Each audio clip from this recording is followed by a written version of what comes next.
빠른 도파민은 눈앞에 바로 만족감을 줘요. 자극적인 영상, 자극적인 이야기, 아주 단맛이 강한 음식, 이런 것들은 원래 인간이 경험할 수 있는 자극이 아니었어요.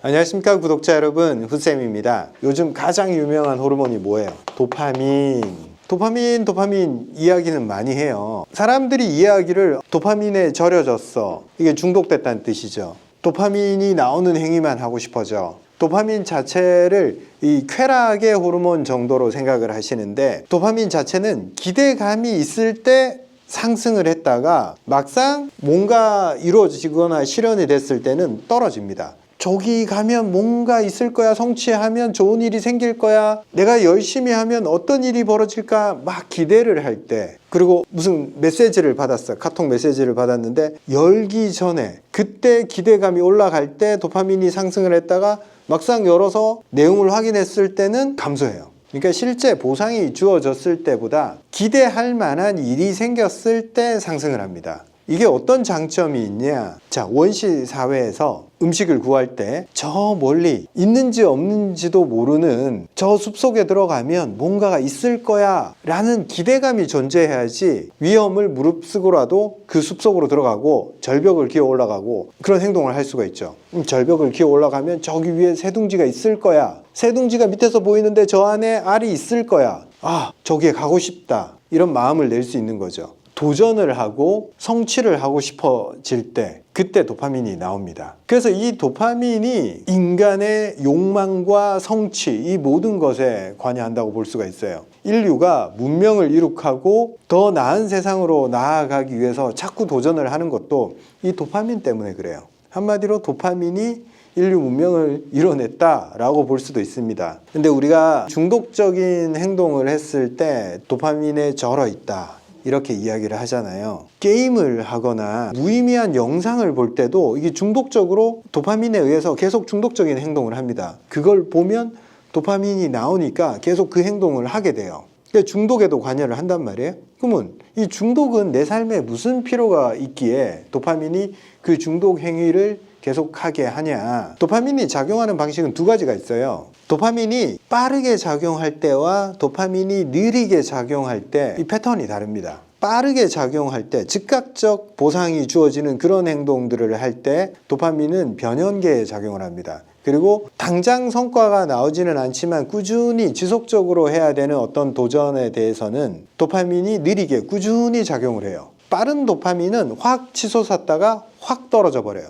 느리게 작용하는 도파민은 같은 도파민이지만 작동하는 방식이 다르다고 보면 됩니다. 천천히 작용을 하지만 지속적으로 작용을 하고 긴 시간 버티는 힘을 줍니다. 왜? 그 기대감을 놓치지 않고 계속 나아갈 수 있는 힘을 주거든요. 근데 빠른 도파민은 눈앞에 바로 만족감을 줘요. 게임을 하거나 빠른 영상을 보거나 단 걸 먹거나 그렇게 했을 때 도파민에 의해서 변연계가 흥분을 하면서 아, 이거 좋은 거야 라고 계속 이야기를 해서 그 행동을 계속 하게 되는 거죠. 이게 왜 문제가 되냐면, 지금 우리가 빠른 정보나 빠른 화면 전환, 자극적인 영상, 자극적인 이야기, 아주 단맛이 강한 음식, 이런 것들은 원래 인간이 경험할 수 있는 자극이 아니었어요. 굉장히 세상은 어제나 오늘이나 내일이나 비슷하게 굉장히 느리게 흘러갔어요. 그래서 자극적인 정보는 굉장히 드물었어요. 쾌락의 재료가 별로 없는 삶이었어요.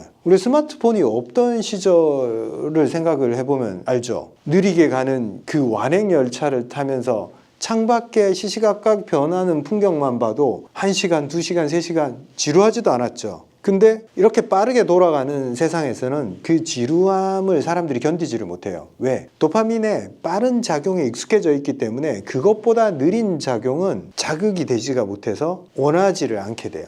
이 도파민이 작용하는 원리를 보면 우리 몸에 도파민 수치가 5가 있다고 생각을 해봅시다. 그런데 어떤 자극적인 영상을 봤어요. 그러면 이게 6까지 올라갑니다. 그 다음에는 어떻게 되냐면 원래대로 5로 떨어져야 되잖아요, 도파민 수치가. 그런데 야, 이거 나한테 흥분을 안겨주는 좀 좋은 거야, 그러니까 이거 또 다시 해 라는 동기부여를 하기 위해서 4.9까지 떨어뜨려 버립니다. 그래서 조금 다운이 된단 말이에요. 그래서 또 자극이 필요해 해서 비슷한 수준의 자극을 찾아서 보잖아요. 그럼 어디까지 올라가냐? 6까지 안 올라가요. 5.8까지 올라갑니다. 그 다음에 이 영상을 다 보고 나면 수치가 4.8로 떨어집니다. 자극이 있으면 올라갔다가 더 밑으로 떨어졌다가 다음 자극에는 여기까지 못 올라가요. 그래서 자꾸 같은 자극에 내 몸이 느끼는 강도는 점점 줄어듭니다. 그러면 어떻게 되겠어요? 더 강한 자극을 원하게 됩니다. 강한 자극에 노출되지 않았을 때는 5라는 도파민 수치를 유지했지만 강한 자극을 반복하면서 내 몸이 가진 도파민 수치가 한 4.5까지 떨어졌어. 그럼 이거 어떻게 되냐? 공허함을 느껴요. 무기력해지고 우울해지고 뭔가 기분이 안 좋아집니다. 그래서 추가 자극을 원할 수밖에 없어요. 도파민은 우리를 도전하게 하고 성취로 이끄는 아주 중요한 호르몬이지만 즉각적인 이 빠른 도파민 반응에 많이 노출되면 노출될수록 무기력해지고 우울해질 수 있다 이겁니다. 인간이 이전 세상에서 겪지 못했던 강한 자극이 너무 지속적으로 주어지고 있는 거예요. 지금 세상에서는. 특히나 아이들, 뇌 가소성이 높은 아이들 같은 경우에 이 도파민에 한번 노출되기 시작하면 일상적인 우울감에 시달립니다. 아이들조차. 그래서 요즘 애들 핸드폰에 많이 노출된 애들이 가만히 있지를 못하죠. 뭔가 자극이 없으면 심심해, 지루해, 떼쓰고 그걸 자극을 얻을 때까지 끊임없이 보채잖아요. 아이의 성격이 문제가 아닙니다. 그냥 몇 번 자극에 노출되면 뇌의 시스템은 더 강한 자극을 요구합니다. 어른도 마찬가지고. 그러면 도파민이 무조건 안 좋냐? 인류의 문명을 이룩할 정도로 인간이 더 성장하는 데 있어서 필수적이고 인간이 만족감을 느끼고 앞으로 나아가게 하는 크나큰 장치가 됩니다. 근데 사용하는 방식의 문제, 빠르게 노출되는 것은 어떤 식으로든 평균적인 삶의 질을 떨어뜨리게 되어 있습니다. 그러면 우리 몸의 긍정적인 도파민은 뭐냐? 느리게 작용을 시켜야 돼요. 즉각적인 보상이 주어지는 그런 행동들 말고, 즉 바로 먹어서 달달한 음식 말고 맛은 특별히 강하진 않는데 기분은 좋아져. 그리고 꾸준히 먹었을 때 내가 앞으로 건강해질 것 같은 맛이야. 이게 좋은 음식이에요. 그리고 게임에 비해서 책을 읽을 때는 당장은 보상이 안 주어지잖아요. 오히려 진입하는데 힘들어요. 왜? 이건 지루하고 집중이 안 되니까. 근데 꾸준히 계속 했을 때 전전두엽이 활성화되면서 굉장히 느린 성취를 줍니다. 근데 그게 도파민의 이런 기복을 보이는 게 아니라 꾸준히 상승하는, 그리고 지속적인 그 도파민 분비를 만들어내요. 대표적인 게 독서, 운동, 글쓰기, 이런 행동들을 하면 느린 도파민 체계가 활성화가 되고 전전두엽이 작동하기 시작합니다. 전전두엽 위주로 작동을 할 때는 감정 억제력이 생겨요. 전전두엽은 통제의 영역이에요. 내가 뭔가를 통제하고자 할 때 사용하는 영역입니다. 그래서 이게 활성화가 되면 즉각적인 어떤 자극을 주는 요소를 내가 밀어낼 수 있는 힘이 생겨요. 폭식, 감정, 불안, 두려움, 이런 것들이 밀려납니다. 그리고 이 전전두엽 통제의 영역이고 계획의 영역입니다. 목표를 설정하고 그걸 실행하기 위한 것들을 생각해내면서 계속 지속을 했을 때 천천히 기대감이 상승을 하고 만족도가 계속 올라가는 그런 느린 도파민의 즐거움을 그때서야 알게 됩니다.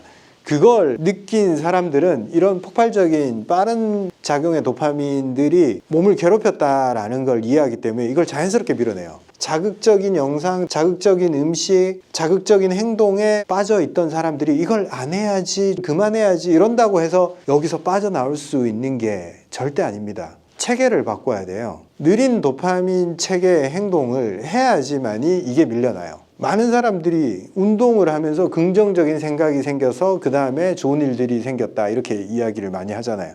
그게 딴 게 아니에요. 운동은 보상이 빨리 안 오잖아요. 그래서 당장 보상이 없어도 그걸 지속할 수 있는 힘을 키우는 거예요. 마음의 힘. 빠른 도파민과 느린 도파민 두 개를 비교할 수 있는 기준이 뭐냐면, 빠른 도파민은 당장 기분이 좋아야 되는 거, 보기만 해도 우와 신기해하고 놀라고 기분 좋고 막 이런 거 다 빠른 도파민 체계예요. 느린 도파민 체계는 어떤 거냐면, 이 행동이 내가 가고자 하는 길과 일치하는가, 내 목표와 일치하는가, 이 생각을 하게 만드는 행위들이에요. 빠른 도파민 체계에서는 지루하거나 자극이 없으면 포기를 하게 됩니다. 이거 재미없어, 이건 아닌가 봐. 근데 느린 도파민 체계에 익숙해진 사람은 이건 시간이 걸리는 문제야 하고 지루하거나 어떤 성과가 눈앞에 나타나지 않아도 그걸 계속 완수해 나갈 수 있습니다. 한마디로 시야 자체가 달라져요. 빠른 도파민 체계에 익숙해지면.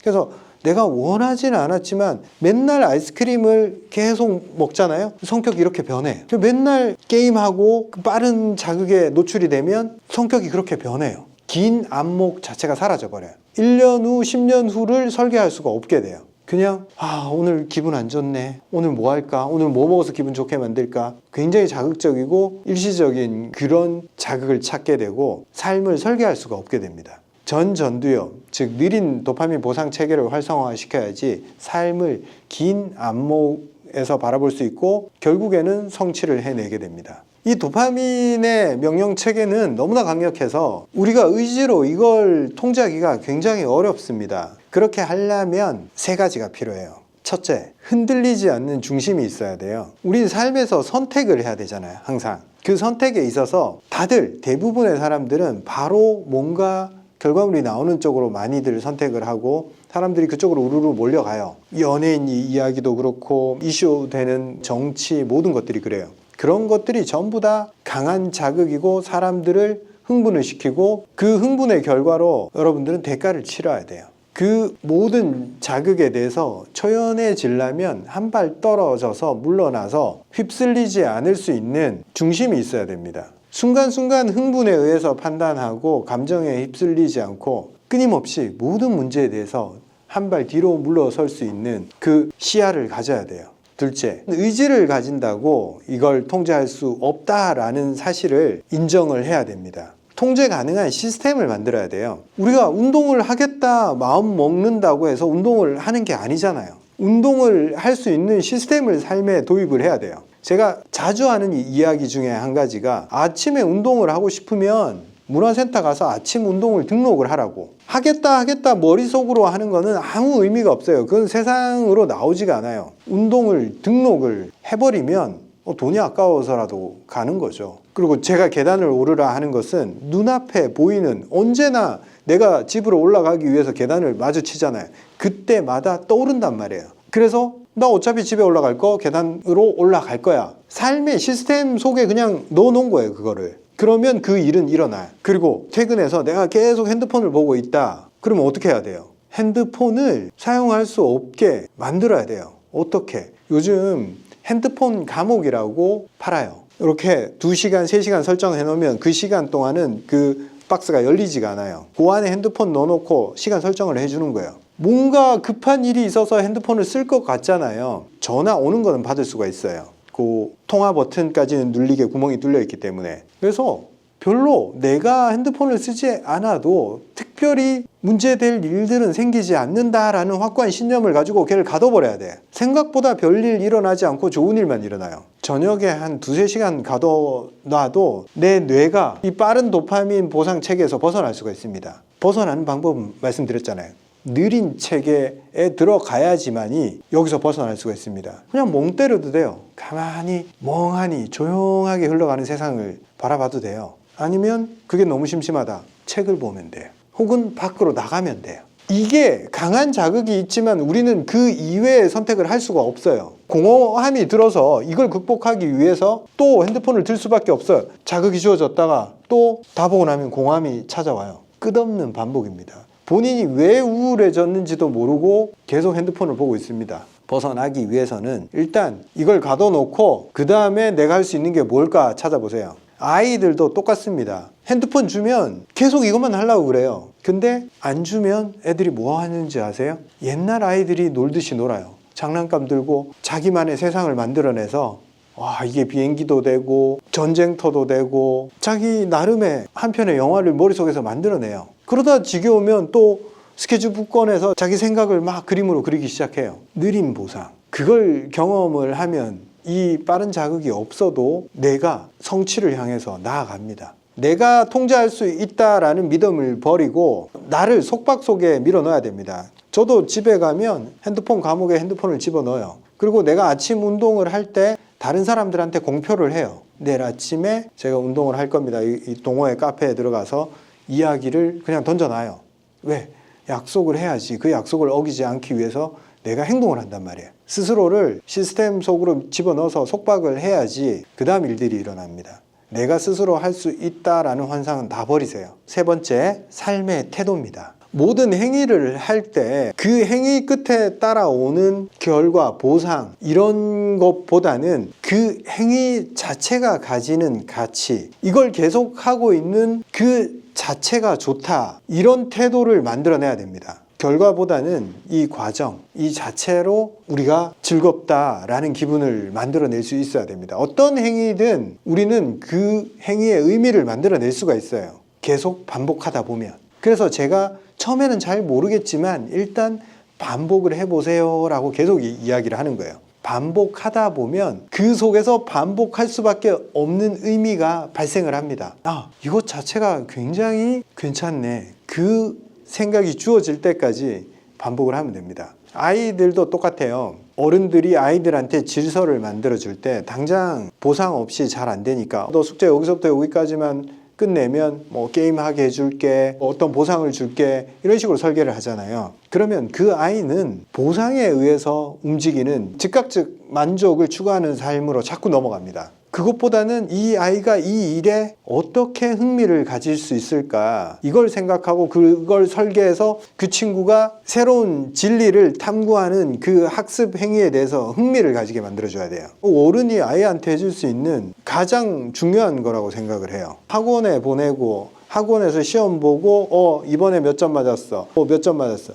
그러면 아이들은 기가 막히게 그 패턴대로 살아갑니다. 점수를 맞기 위해서 결과만 좋으면 돼. 더 깊이 이 문제를 이해하려고 하기보다는 당장 내일 시험이 더 급해. 그래서 깊이 들어가는 행위는 다 뒤로 밀립니다. 그리고 끝까지 안 해요. 깊이 있게 탐구하는 행위는 일단 눈앞에 닥친 결과를 해결해야 되기 때문에 깊이 탐구하지 않고 수박 겉핥기로 우리가 공부를 하잖아요. 그래서 지식의 깊이가 깊어졌던가요? 학습이라는 행위에서 본질적인 만족감을 얻으려면 깊이 들어가는 수밖에 없어요. 아이가 그 개념을 이해할 수 있게 시간을 주고 내버려 둬야 돼요. 혹은 옆에서 조금만 도와줘야 돼요. 엄청 시간이 오래 걸리더라도 그 친구한테는 지연된 보상을 경험할 수 있는 그 기회가 되는 거예요. 근데 그걸 못 기다리잖아, 어른들이. 왜 틀렸어? 이렇게 해봐, 저렇게 해봐. 아이들한테서 그 시간을 뺐으면 안 됩니다. 문제를 많이 풀고 점수를 획득하고 이런 건 다 즉각적 보상 체계이기 때문에 결국 우리 삶에서 큰 문제를 해결할 때는 답이 보이지 않고 해결 못할 것 같은 문제를 끊임없이 지속을 시키면서 버티고 그 해결하는 과정 자체를 즐기는 사람만이 거기까지 갈 수 있습니다. 우리 미래 세대, 우리 아이들이 그런 행동을 탑재할 수 있게 어른들이 도와줘야겠죠. 그러려면 어른부터 먼저 핸드폰을 감옥에 좀 가둬놓고 같이 독서도 좀 하고, 뭔가 이야기를 나눌 때도 공백이 길어져도 괜찮아요. 이야기를 나눌 때 공백이 생기고 말이 없는 구간이 생기면 우리 한국 사람들은 불안해하잖아요. 어색해지고. 괜찮아요. 그 공백들을 즐기고 천천히 음미하고 그 과정 자체를 불안해하지 마세요. 천천히 가는 게 더 깊이 갈 수 있는 방법입니다. 오늘 도파민 얘기를 했는데 우리가 의도적으로 노력하지 않으면 빠른 도파민 체계에서 우리가 벗어날 수가 없어요. 의도적으로 노력해야지만이 우리 삶을 통제할 수 있고 우리 삶이 생명의 에너지가 밑으로 떨어지는 것을 막을 수가 있습니다. 호르몬을 이해하는 것이 우리 삶을 설계하는 데 도움이 되기 때문에 제가 오늘 길게 좀 말씀드렸습니다. 감사합니다.